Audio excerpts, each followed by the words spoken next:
আমার 42 বছর বয়সে আমি এত বড় জানাজা কখনো দেখি নাই। আগামী ভবিষ্যতে প্রত্যেক ঘরে ঘরে হাদি জন্ম নিবে, এই হাদিরা কখনো নিঃশেষ হয়ে যাবে না। হাদি আমাদের শিখিয়ে গেছে আমরা রক্ত দিয়ে হলেও এদেশকে ভারতীয় আধিপত্য থেকে মুক্ত করব। জনসম্মুখে ওর সবাই সামনে ফাঁসি হোক ভাই, আমরা প্রকাশ্যে এটা চাই। 24 ঘন্টার ভিতরে এটার বিচার আমরা চাই ভাই। এরকম হাদি 1000 বছরে একজন দুইজন আসে। জিয়াউর রহমান 1000 বছরে একজন দুইজন আসছে।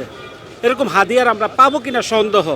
তবে হাদি রেখে যাওয়া কাজকে আঞ্জাম দেওয়ার জন্য আমরা সবাই হাদি হতে হবে। আমরা চাই তার দেশপ্রেমটা ধারণ করতে। আমাদের মনের কথাগুলোই আসলে সে বলতো, যেহেতু সে মনের কথাগুলো বলতো, তারই একটা বহি প্রকাশ এইখানে। জানি না কোন দুর্বৃত্ত কাদের এত গা মানে জ্বললো যে এই কথাগুলো নিতে পারলো না, তাকে শেষ করে দিল।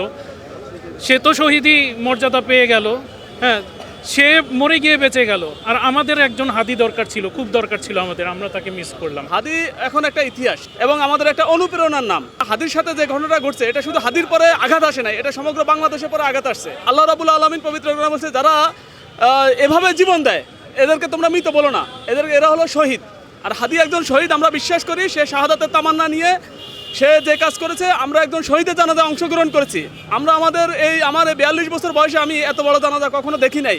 আর আমার বিশ্বাস আগামীতে এত বড় জানাজা হবে বলে আমার মনে হয় না। আল্লাহ রাব্বুল আলামিন হাদিকে জান্নাতি মর্যাদা দান করুন। যারা হাদিকে হত্যার মাধ্যমে মনে করেছে যে এই বাংলাদেশে তারা যে ফ্যাসিবাদ কায়েম করতে চায়, আগামী ভবিষ্যতে আর কখনো এটা সম্ভব হবে না।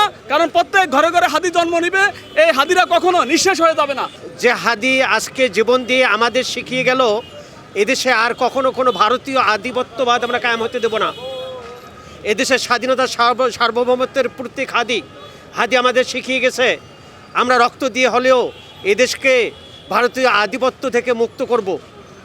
আর এখানে আমরা কোনো ভারতীয় আধিপত্য কায়েম হতে দেব না, কোনো চাঁদাবাজি হতে দেব না, কোনো টেন্ডারবাজি হতে দেব না, কোনো খুন হতে দেব না।